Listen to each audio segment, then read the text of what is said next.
From Software's games have always made you feel small in many ways. They tell you that you're worthless, a plague-ridden rat, or a cursed undead, unfit even to be cinders. They ask you to navigate unflinching, brutal worlds and pit you against enemies that systematically dismantle your ego. Elden Ring maintains the nail-biting combat and air of mystery that has distinguished From Software's Soulsborne games, but it's elevated to new heights by the studio's interpretation of what an open-world game can be. Having brought down the first Elden Lord, Godric, the breadth of the world, and the way in which From Software has applied its signature style to an open world, was on full display, reinforcing how insignificant I really was, and driving home the magnitude of the task that still awaited me.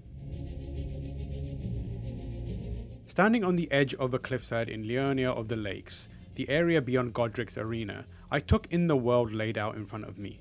The enormous Erd tree casting brilliant golden beams of light onto the land that exists in its shadow.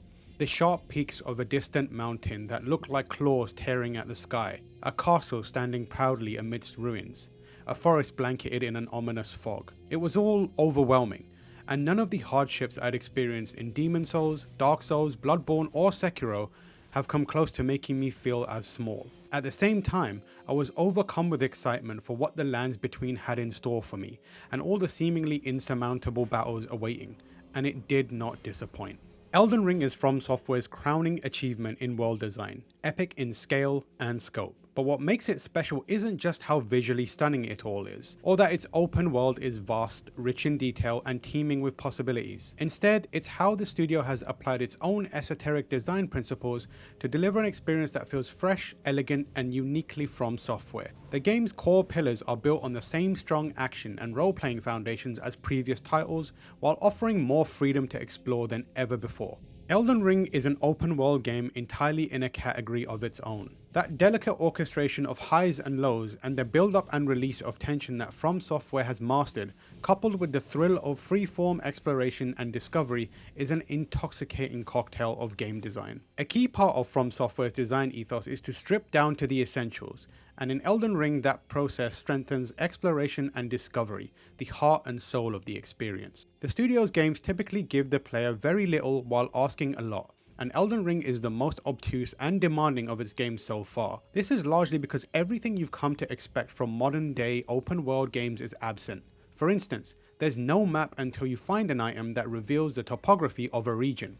Even then, the points of interest in that region aren't marked until you've been there and seen them. There is no minimap, just a compass that shows the cardinal directions and any waypoints you've placed. Areas you go to won't be gated depending on your level. There's no clear indication on when you should go to key locations. The best you get is at the sites of grace, which function as rest points in the same way that bonfires, lanterns or idols did in other titles. At each of these sites is a dim trail of golden light pointing in the general direction of something. Perhaps it's the next milestone on your quest, or maybe it's just another area that has a dungeon.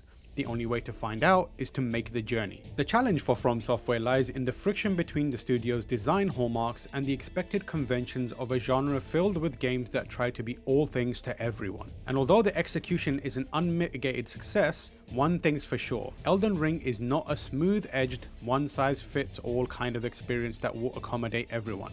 Instead, it's unrelentingly opaque, relishes in the savagery of confronting players with unfavorable odds, and delights in watching the ensuing struggle. Elden Ring's gameplay will feel familiar to those with experience of previous From Software games. The tried and true formula of measured third-person combat against enemies that are swift to punish foolhardiness is both as thrilling and as nerve-wracking as ever.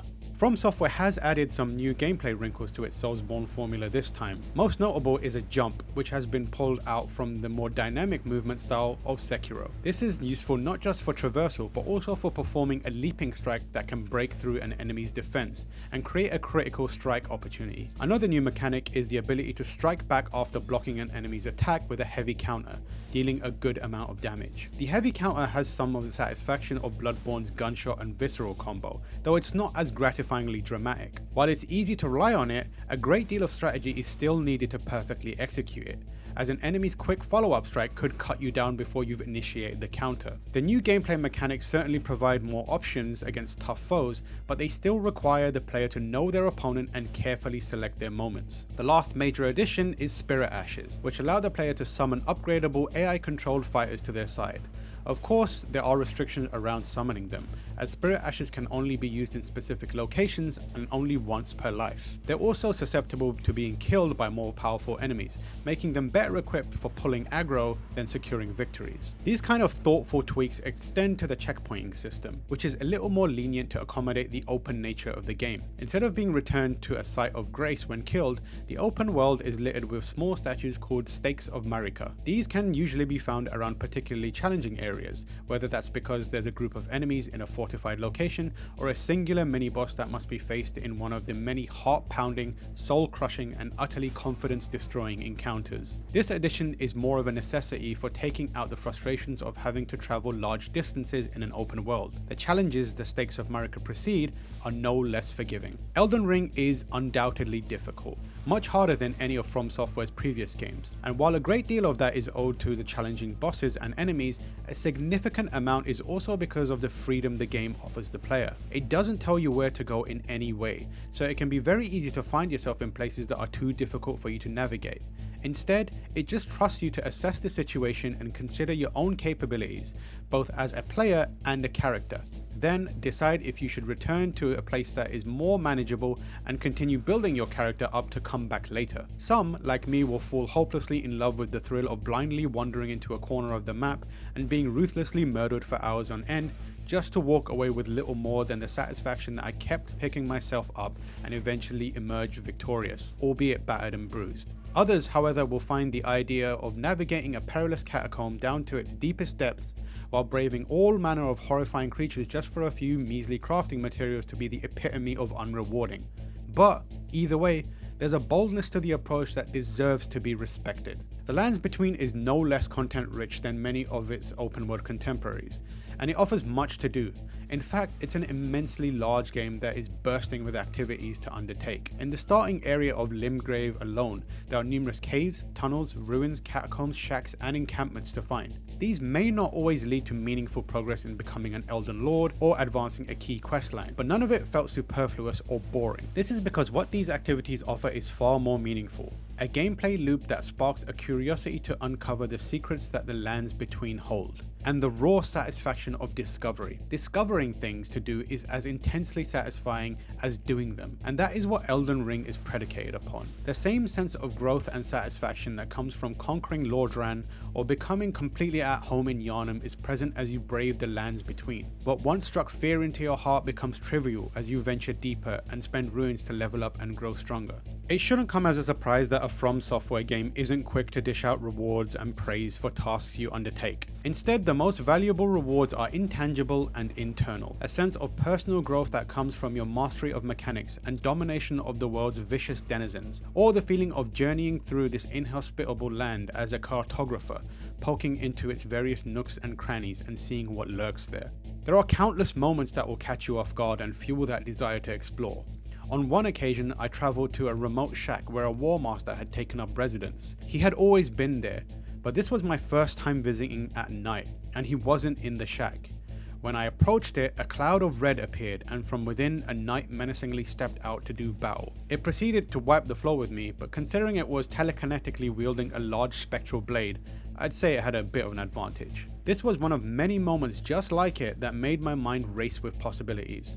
With a world as vast as the Land Betweens that shifts dramatically depending on the time of day, what else was out there for me to see? Elden Ring is a game where the possibilities feel endless, and I felt driven to chase them all down, as each one offers a memorable moment and made the world feel richer. Freeform exploration isn't completely new, and the proverbial elephant in the room in that regard is The Legend of Zelda Breath of the Wild. It's easy to draw comparisons between Elden Ring and Nintendo's acclaimed open world Zelda, but what sets the two apart is a greater sense of authorship around the things that you can stumble upon in the Lands Between and an overall cohesion between the open world and these activities. Elden Ring is seamless, whether you're delving into a cliffside cave or breaching a massive castle front, and in spite of the vast diversity amongst these locations. Although there are occasional breaks to make a transition, these are just for a few specific set-piece locations that are elaborate dungeons with ambitious design ideas.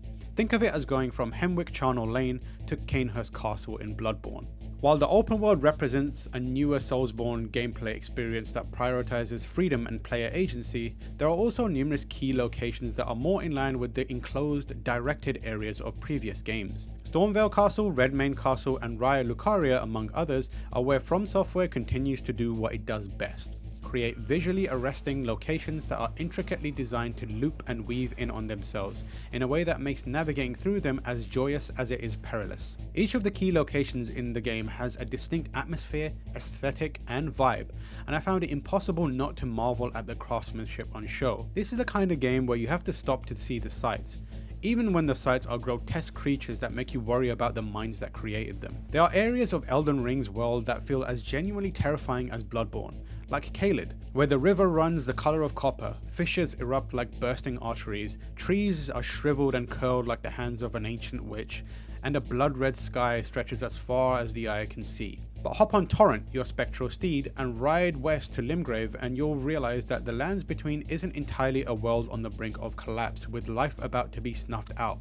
It's very much alive, and that much is evident from the verdant fields, bustling wildlife, and picturesque vistas. If you're in the right place at the right time, you might even find yourself in a moment of serenity as the light of morning dawn sweeps over a forest and trees gently sway in the wind. The most impressive part of it all is how it coalesces in a single landmass that the player can travel across, despite the fact that each area looks and feels like it could be from an entirely different game. Needless to say, Elden Ring is a gorgeous game, and a spectacular feast for the eyes. Much has been made of George R.R. Martin's involvement, but there's little in Elden Ring that stands out as having his fingerprints on it. From the characters to the narrative and the way it's delivered in broken pieces for the player to fill the gaps in, it's unmistakably Hidetaka Miyazaki and the From Software team, and it's all fascinating. To talk about it would be to deprive you and the larger Soulsborne community of one of the greatest joys of a new From Software game, so I won't do that. But it's safe to say that the expansive world, which George R.R. Martin helped lay the foundation for, is filled with memorable characters. Some have mysterious motivations, while others have tragic fates and somber backstories. There's clashing ideologies, divine entities, and clandestine groups vying for power.